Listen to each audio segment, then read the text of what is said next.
ආයිබෝවන් සියලුම දෙනාට අද මම කියලා දෙන්න හදන්නේ two way circuit එකක් එහෙම නැත්නම් දෙමන් වහුරු පරිපථයක් ස්ථාපනය කරගන්නේ කොහොමද කියලා. මේ සඳහා අපිට අවශ්‍ය වෙනවා මේ වගේ two way switch දෙකක්, dB එකෙන් එන විදුලිය සපයා ගන්න live සහ neutral wire දෙකක්. ඊට අමතරව මම යොදාගෙන තියෙනවා බල්බ් එකකට අමුණගත්තු wire දෙකක්. ඊට අමතරව තව පොඩි wire දෙකක් යොදාගෙන තියෙනවා.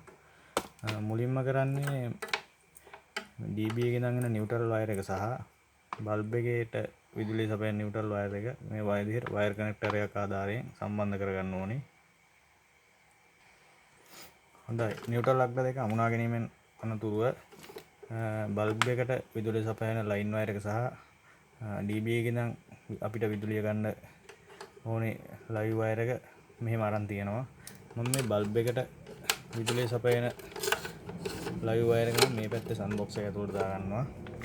ඊට පස්සේ එක two way switch එකක් අරගෙන අපිට විදුලිය dB එකෙන් විදුලිය ගන්න live wire එක මේ විදිහට මේ switch එකේ common අග්‍රයට සම්බන්ධ කරගන්නවා.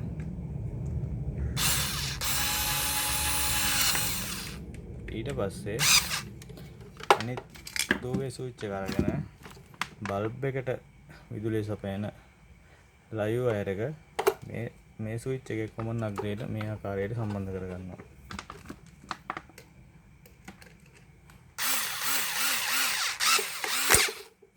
ඊට පස්සේ මේ වයර් එකක් අරගෙන මේ ස්විච් එකේ එක ස්විච් එක L1 අග්‍රයට හා අනිත් ස්විච් එකේ L1 අග්‍රයටත් අනිත් වයර් එක ස්විච් එක L2 අග්‍රයට සහ අනිත් ස්විච් එකේ L2 අග්‍රයටත් සම්බන්ධ කරගන්නවා.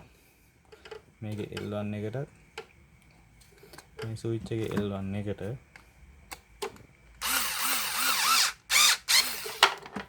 මේ ආකාරයට මේ ස්විච් එකේ L2 අග්‍රයට සහ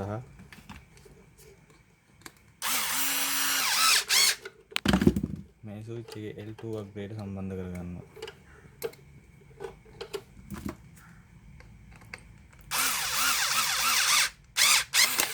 දැන් අපි පරිපථය ස්ථාපනය කරගෙන ඉවරයි.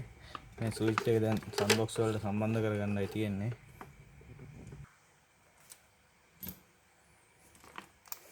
හොඳයි, මම මේක sun box එකට සම්බන්ධ කරගෙන අවසන්.